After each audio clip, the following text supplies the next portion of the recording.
me reste qu'un club à analyser pour conclure la saison 2022-2023 de Premier League. Et c'est Wolverhampton qui a l'honneur de conclure cette série de vidéos analyse des équipes de ce championnat.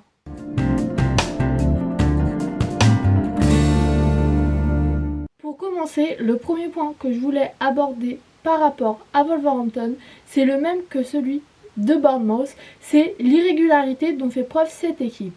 Et ça rend les choses assez compliquées pour analyser cette équipe parce que déjà si on regarde les résultats, ils ont beaucoup de mal à enchaîner 2 victoires d'affilée et ça rend les choses assez compliquées parce que si je parle défensivement, on pourrait croire après la défaite 6-0 face à Brighton que la défense est complètement nulle, que c'est le plus gros problème de cette équipe, qu'il faut la changer.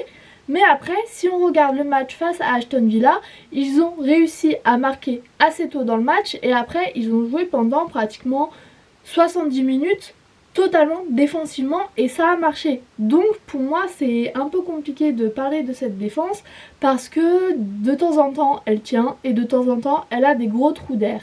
Et pendant le match face à Manchester United, on a eu un peu ces deux facettes de cette défense parce que d'un côté, on a une équipe qui a pris 2 buts. Et sur les 2 buts, pour moi, les défenseurs sont coupables parce que sur le premier, on a des défenseurs qui laissent totalement les attaquants adverses seuls au point de pénalty, totalement libres. Et pour le deuxième but, on a pareil une ligne défensive qui n'est pas mise en place avec des défenseurs qui sont en retard, qui ne font rien pour aider celui qui se retrouve tout seul devant avec 2 attaquants de Manchester United. Mais d'un autre côté, par rapport à cette défense, on voit aussi que Manchester United a eu 27 tirs pour seulement 7 cadrés et 2 buts. Donc ça montre bien aussi que les défenseurs ont quand même bien réussi à verrouiller l'attaque de Manchester United et à les empêcher de tirer et à les empêcher de marquer. Parce qu'à 27 tirs, on aurait pu avoir une équipe qui marque 4, 5, 6 buts et c'est resté à 2-0. Donc voilà, pour moi le vrai problème de cette équipe c'est l'irrégularité et c'est pas seulement le cas en défense, c'est aussi le cas en attaque. Parce que si je reprends les 2 derniers matchs, face à Manchester United, ils ont eu plus de possession de balles. Ils ont eu une hitmap à peu près correcte, je vais dire, mais ils n'arrivent pas à marquer, ils n'arrivent pas à être efficaces. Donc on pourrait dire, oui, l'attaque a aussi un problème, il faut recruter des grands attaquants, des gens capables de marquer. Mais si on regarde le match face à Aston Villa, là, la hitmap est pratiquement qu'en défense, ils sont dominés tout le match et pourtant c'est eux qui arrivent à marquer, c'est eux qui arrivent à gagner ce match-là. Donc, offensivement, ça marche aussi à certains moments. Face à Aston Villa, avant le but qu'ils ont marqué assez tôt, ils essayaient de créer des offensives, ils essayaient d'aller de l'avant, d'être présents devant les cages et ça a marché vu qu'ils obtiennent des corners. Beaucoup de corners d'affilée en début de match et c'est ça qui leur permet de marquer. Donc pour moi je sais pas vraiment comment l'analyser cette équipe parce que d'un côté il y a des gros problèmes que ce soit en défense, que ce soit en attaque, au milieu de terrain aussi. Quand on regarde les hitmaps on voit que le milieu de terrain n'est pas assez dense, ne met pas assez d'intensité dans les matchs pour contrôler ces matchs là.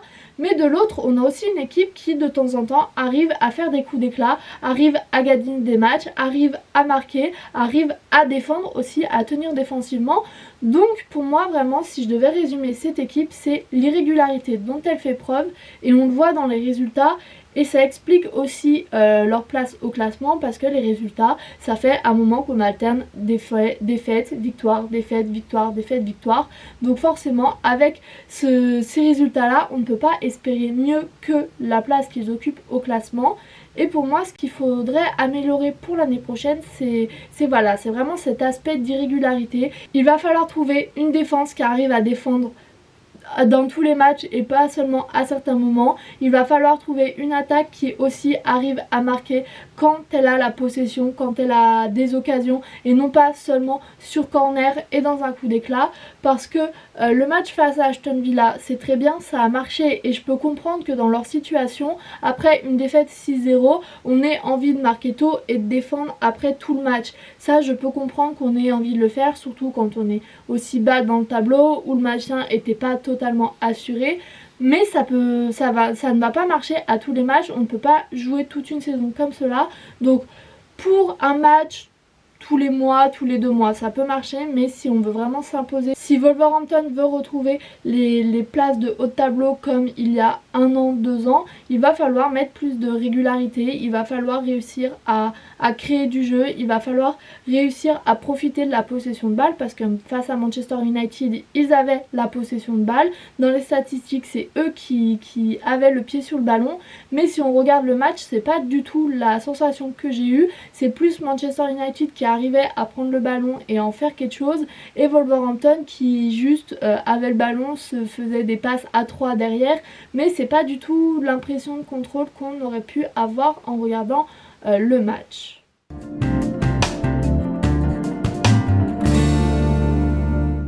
Pour les 2 derniers matchs, ils vont affronter Everton et Arsenal. Ça va pas forcément être des matchs faciles entre Everton qui va jouer le maintien et Arsenal peut-être qui n'aura plus rien à jouer, donc c'est peut-être le match qui sera le plus simple à jouer pour eux. Mais dans tous les cas, la saison pour eux est finie, le maintien est assuré puisqu'ils sont à 9 points du premier relégable. Et je pense qu'on peut dire que c'est une saison réussie, même si je pense que Wolverhampton a eu de très belles années et donc peut-être espérait un peu mieux cette saison, comme la saison dernière, comme la saison d'avant, mais le maintien est déjà assuré et c'est quelque chose qui n'était pas forcément acquis dès le début de la saison.